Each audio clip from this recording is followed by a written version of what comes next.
Let's be completely honest. The YouTube you know and the YouTube Google wants you to use are two entirely different things. For years, there have been versions of this app we were never supposed to find. Secret apps, built by developers who got tired of watching the platform slowly turn into a tool for total control over your time and attention. You've seen the news. Official 90-second unskippable ads are here, and this is just the beginning. The ads will keep getting worse every single day.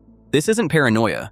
It's a business model. While Google spends billions keeping you trapped inside their sterile walled garden, millions of people have quietly slipped out through the back door. And one of the apps on this list, Google has spent years trying to erase from the internet. They spent millions on lawyers, they destroyed it twice, and they still lose. From ad-free alternatives to total background freedom, these are the 5 underground apps YouTube is terrified you'll discover. Let's talk about your YouTube library. Think about all the stuff you've saved there. Those weird tutorials you plan to watch in a year, music tracks that don't exist anywhere else, clips that actually mean something to you. When you save them to your library, you're just hoping Google decides to keep them on their servers. You control absolutely nothing. If a video suddenly gets a copyright strike, or the algorithm decides the content no longer fits their community guidelines, it disappears instantly. And you have zero say in it. It doesn't matter if you uploaded the video yourself. That's the illusion of cloud storage. You're just renting space. This is exactly why millions of people switch to TubeMate. This app completely breaks the system. It does the one thing Google considers a sin. It severs the connection. TubeMate moves the content off YouTube servers directly into your local storage. Once that file sits in your phone's memory, it's yours. It doesn't matter if the video gets a strike. It doesn't matter if the channel vanishes. That file stays exactly where you put it. YouTube loses the ability to monetize your attention. They can't track your watch time. They can't feed you ads. For a company built on harvesting data and ad impressions, this is a direct threat to their business. But freedom has a price. You no longer get updates if the creator edits the video. The storage trade-off is a reality. High-quality videos take up hundreds of megabytes, and if you start downloading entire playlists, your phone space will run out fast. But these minor issues don't compare to the power YouTube refuses to give you. TubeMate gives you true ownership, and that's exactly why you will never find it on the official Google Play Store. Google banned it. As a result, the Play Store is flooded with fake, malware-infected versions of TubeMate. Researchers at McAfee found hundreds of these clones silently stealing user data and running hidden ads in the background. There is a belief that Google intentionally leaves these fakes up to poison the well and make people afraid to download the real thing. It's unconfirmed, but it makes perfect sense. TubeMate was pushed to the sidelines because it breaks Google's most important rule. You must stay connected to their site, but despite every roadblock, it's still alive. This proves that Google can control how apps are distributed, but they can't control the demand. But TubeMate is just the beginning. YouTube's real power isn't in video, it's in identity. They need to know you, they need to know what you like, what you hate, and what you're most likely to buy next. NewPipe was built to destroy that model. It does the exact opposite. It allows you to watch as many videos as you want, without ever being known. This app doesn't even require an account. It doesn't have a login option. By skipping the login, you sever the link between your viewing habits and your identity. No user profile, no history saved, no tracking. You become a ghost in their machine. Just think about how insane that is. Google spends billions on artificial intelligence to map your brain and predict your next click. They have entire data centers dedicated to figuring out who you are. And this one simple app makes you invisible. And because you're invisible, you get to experience true freedom from the algorithm. In the official app, the feed is curated to keep you trapped in a loop. With NewPipe, there are no personalized recommendations. Your feed isn't manipulated by what you watched yesterday. We're so used to that feed, we forget it isn't there to help us find good videos. It's there to stop us from leaving the site. With NewPipe, you choose what to watch, without the platform trying to predict your next move. Technically, this is possible because NewPipe doesn't operate inside YouTube's system at all. It doesn't use the official Google API, which YouTube could revoke at any moment. Instead, it uses web scraping. It pulls raw video data directly from the website, strips out the tracking scripts, and rebuilds the player on its own terms. Google absolutely hates this. In 2023, Google Search mysteriously wiped the official NewPipe website from its results after a French label filed a DMCA claim. The claim was entirely baseless, but it successfully erased the site from the biggest search engine.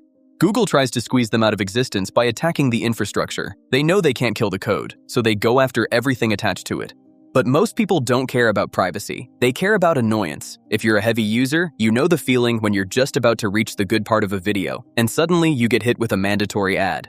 You've been conditioned to think of this as the normal cost of free content, but it isn't normal. It's an invisible tax on your time. Apps like GreenTuber remove the entire concept of ads from your experience. Most ad blocking tools for phones are so complicated to set up that only real tech nerds bother with them. GreenTuber is the exception, and Google still hasn't figured out how to remove it from their own Play Store. It already has 25 million downloads. 63,000 new users join every single day. That number alone should tell you that many people are fed up with how YouTube treats them, especially since YouTube has perfected the art of ad stacking.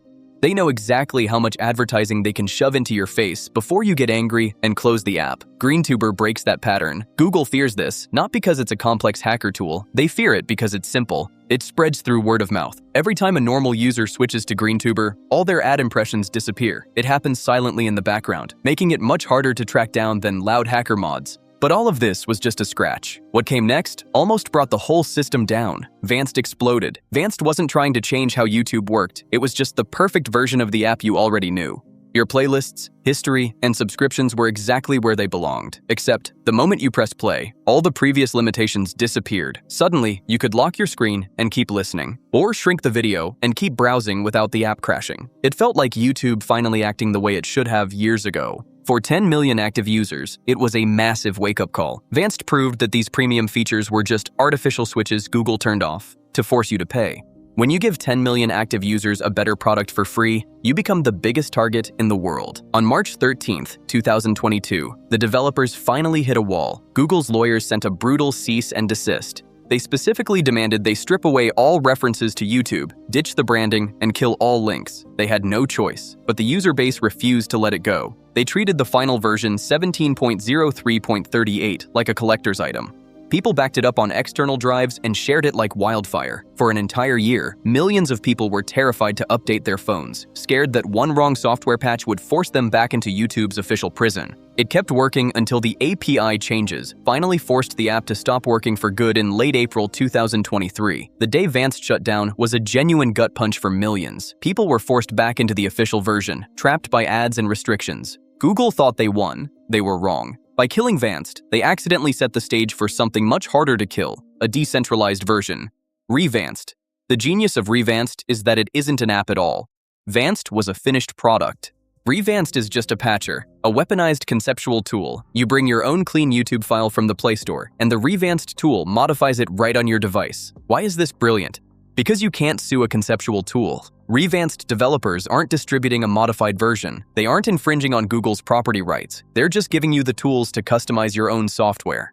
Google can sue a company, but they can't sue a concept. There is no CEO to send a cease and desist to. There is no pre-patched file for Google to point at and say it's illegal. The code is scattered across the web.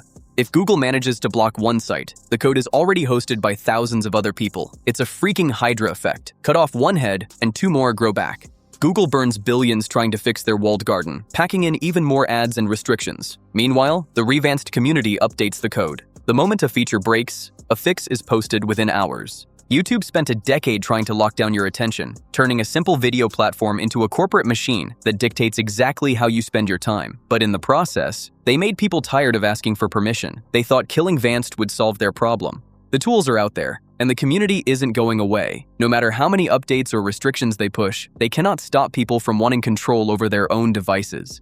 The tools are out there, and the community isn't going away. No matter how many updates or restrictions they push, they cannot stop people from wanting control over their own devices.